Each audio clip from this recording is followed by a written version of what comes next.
अस्सलाम वालेकुम दोस्तों। पिछले हिस्से में हमने सुना कि अल्लाह ताला ने हज़रत आदम अलैहिस्सलाम को मिट्टी से पैदा किया, इनमें रूह फूंकी और इन्हें इल्म अता फरमाया। अब कहानी का अगला हिस्सा शुरू होता है, जहां अल्लाह ताला ने अपनी सबसे अजीम मखलूक का तारुफ कायनात के सामने करवाया और फरिश्तों को एक हुक्म दिया। अल्लाह ताला ने तमाम फरिश्तों और इब्लीस को हुक्म दिया, जब मैं आदम को दुरुस्त सूरत दे दूं और इसमें अपनी रूह फूंक दूं, तो तुम सब इसके आगे सजदा करो। ये सजदा इबादत का नहीं था, बल्कि इज्जत व एहतराम का था। अल्लाह ताला ने चाहा कि फरिश्ते और इब्लीस सब देखें कि ये मखलूक किस कदर अजीम है और इसके आगे झुककर इसके मुकाम को तस्लीम करें। जैसे ही हुक्म हुआ, तमाम फरिश्ते फौरन सजदे में गिर गए।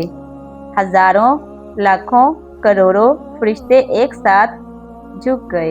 ये मंजर कायनात में पहली बार देखा गया। ये अताअत, आजिज़ी और फरमाबरदारी का सबसे बड़ा मुजाहरा था। फरिश्ते अल्लाह के हुक्म के आगे सर झुकाते हुए कह रहे थे कि हमने तेरे हुक्म को मान लिया, मगर एक मखलूक थी जो इसके आगे झुकने के लिए तैयार ना थी। वो थी इब्लीस। इब्लीस जिन्नात का था, लेकिन अपनी इबादत और रियाजत की वजह से फरिश्तों के साथ शामिल कर दिया गया। हजारों साल इसने इबादत की, अल्लाह ताला की तस्बीह की, हत्ता कि वो इल्मे फरिश्तगान में एक बुलंद मुकाम पर पहुंच गया। मगर जब अल्लाह ताला ने हज़रत आदम अलैहिस्सलाम को पैदा किया और सजदे का हुक्म दिया, तो इसका गरूर जाग उठा।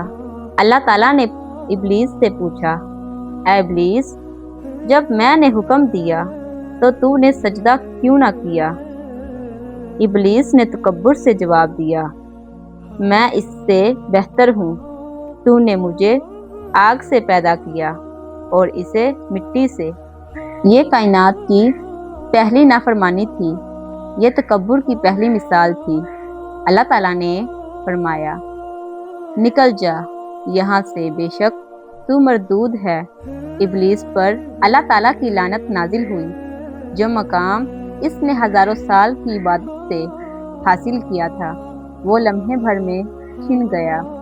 इब्लीस ने अपनी हलाकत खुद खरीदी, सिर्फ इसके गरूर की वजह से। वो अपने आप को हजरत आदम अलैहिस्सलाम से बेहतर समझ रहा था। मगर कहानी यही ख़त्म नहीं होती। इब्लीस ने अल्लाह ताला से कहा, ऐ मेरे रब, मुझे क़यामत तक की मोहलत दे, ताकि मैं हज़रत आदम अलैहिस्सलाम और इसकी औलाद को बहकाऊं।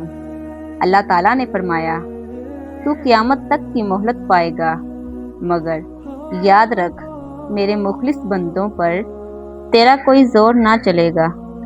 इब्लीस ने अहद किया, मैं इनके आगे से, पीछे से, दाएं से और बाएं से आऊँगा और इनकी अक्सरियत को गुमराह कर दूंगा। यानी इब्लीस ने ऐलान कर दिया कि वो क़यामत तक इंसान का सबसे बड़ा दुश्मन रहेगा।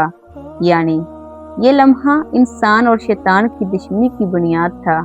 अल्लाह ताला ने इंसान को इज्जत दी, फरिश्तों को इसके सामने झुकाया, मगर इब्लीस ने इस पर हसद किया और इसे हमेशा के लिए अपना मुखालिफ बना लिया।